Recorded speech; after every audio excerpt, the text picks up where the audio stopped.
આજે મારા કિચનમાં મેં સ્પાઇસનું જે ખાનું હતું એ આખું રીઅરેન્જ કર્યું અને બધી જૂની જે બોટલ હતી નાની મોટી આ જે સફેદ ઢાંકણાવાળી એ બધી કાઢીને આ એમેઝોનમાંથી નવી મંગાવી હતી મેં. બોટલ કાચની જ છે પણ એનું ઢાંકણું લાકડાનું છે અને વેક્યુમ ટોપ લાકડાનું ઢાંકણું છે, એટલે એ બધું જ એરેન્જ કર્યું. એની જોડે નેમના સ્ટીકર બી છે સ્પાઇસીસના, પણ એ બધા અમેરિકન સ્પાઇસીસના નામ વધારે છે. હવે 3 સાઇઝની છે, આ એક નાની સાઇઝની છે, આ બીજી થોડી મોટી છે, પણ આ સ્પાઇસીસના જે લેબલ છે એ બહુ મોટા છે, એટલે હું એ કદાચ નહીં યુઝ કરું. પણ આ બીજી એક સાઇઝ છે, સૌથી મોટી સાઇઝ છે. અને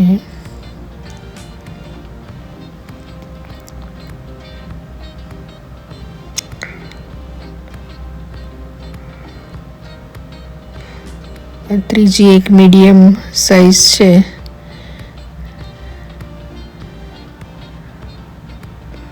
અને બહુ જ સરસ મારા બધા કેબિનેટના કલર જોડે બી મેચ થાય છે. અને ટોપ અને બધા કાચના સરસ ટ્રાન્સપેરન્ટ છે. અને બોટલ બધી ડિશવોશર સેફ છે, એટલે મારે એમાં વાપરી શકાશે, ડિશવોશરમાં ધોવાશે.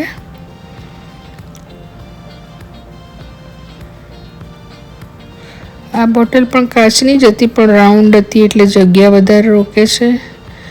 અને હવે થોડી નાની મોટી થઈ ગઈ છે, ખાસા 10-1 વર્ષથી આ જ બોટલ હું વાપરું છું. એટલે આજે મને થયું કે બધી નવી ચેન્જ કરી દઉં તો થોડું સારું લાગે. એટલે બધા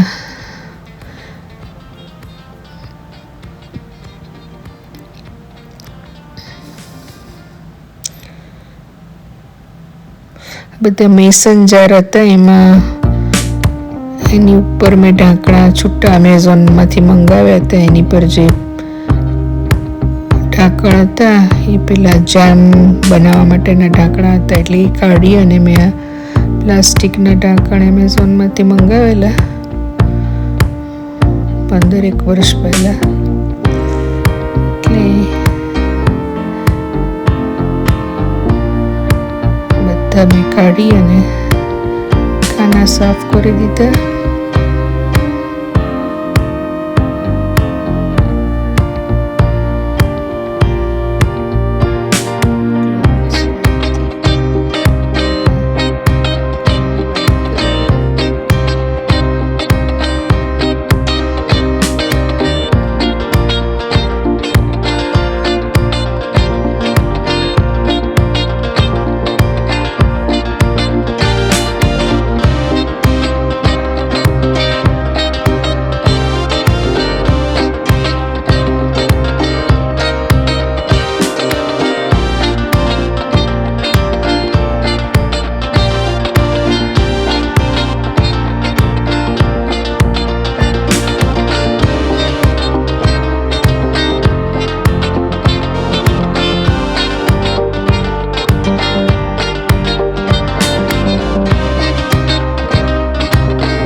મેઇનલી રાઈ, જીરું, અજમો, મેથી, કસૂરી મેથી, લાલ વઘારના મરચાં,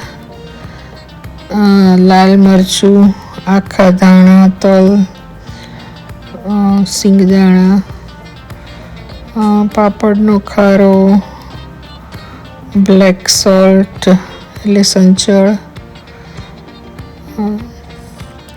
એ બધું નાના મોટા પ્રમાણે સાઇઝ પ્રમાણે ભર્યું અને આજીનો મોટો,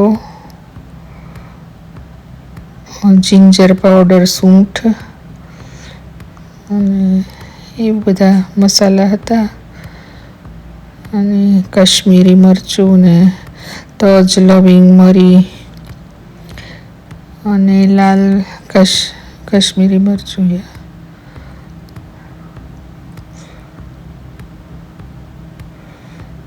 આખી સાકર ને ગુંદર ને વરિયાળી ને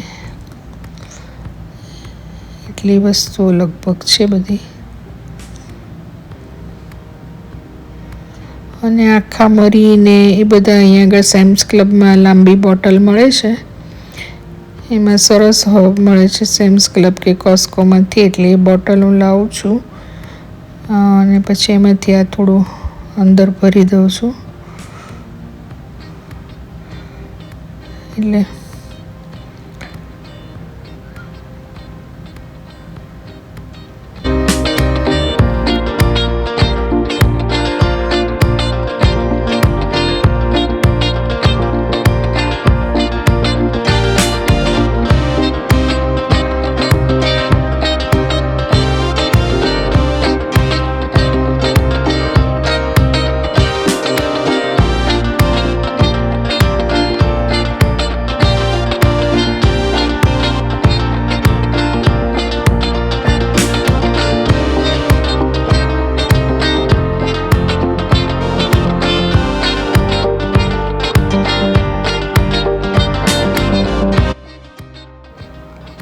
આ પ્લાસ્ટિકની નોન સ્લીપરી મેટ છે. એને મેં ક્લોરોક્સથી કપડાથી સાફ કરી દીધી. ઉપર આમ સિલેશનવાળી છે, એટલે કે બોટલ સરકી ના જાય એવી નોન સ્લીપરી સરફેસ.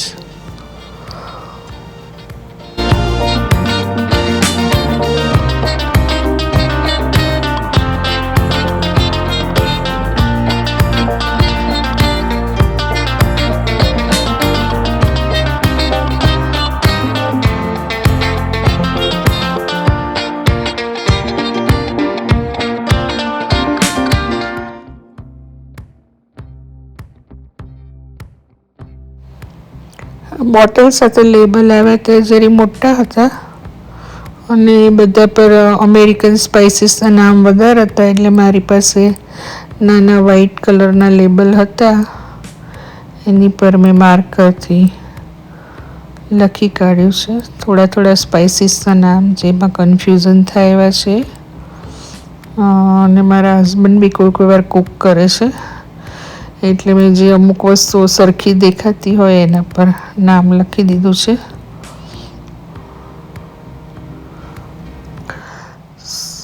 સૌથી ઉપરના રેકમાં મેં જે સેમ્સ ક્લબમાંથી મોટી સ્પાઇસીસની બોટલ લીધી હતી એ મૂકી દીધી છે, કારણ કે એમાંથી મેં થોડા કાઢીને નાની બોટલમાં કાઢી લીધા છે, એટલે સૌથી ઉપર મારે વારે ઘડીએ ચડીને લેવું ના પડે. એ બધી એક્સ્ટ્રા વસ્તુઓ છે સૌથી ઉપર. અને પછી જે પ્રમાણે વધારે મસાલા જે યુઝ થાય એ થોડા મેં આગળ ને નીચે મૂક્યા છે, એટલે મારે વારે ઘડીએ સ્ટૂલ ના લેવું પડે. આમ કિચનમાં એક નાનું સ્ટૂલ રાખું છું, પણ સૌથી ઉપરની રેકમાંથી લેવું હોય તો મારે આ ઊંચું સ્ટૂલ વારે ઘડીએ કાઢવું પડે. એટલે સૌથી ઉપર જે એક્સ્ટ્રા સ્પાઇસીસ છે એ મૂક્યા છે, જે કોઈક જ વાર લેવા પડે નીચેના ખાલી થાય ત્યારે.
ઓલમોસ્ટ થઈ ગયો છે અને પહેલાં કરતાં સરસ લાગે છે. I like it. અને આ જૂના લેબલ છે પણ મેં લગાડ્યા નથી, એની જોડે આવેલા લેબલ છે. આ મારું ઓલ્ડર પહેલાંનું અને આ પછીનું.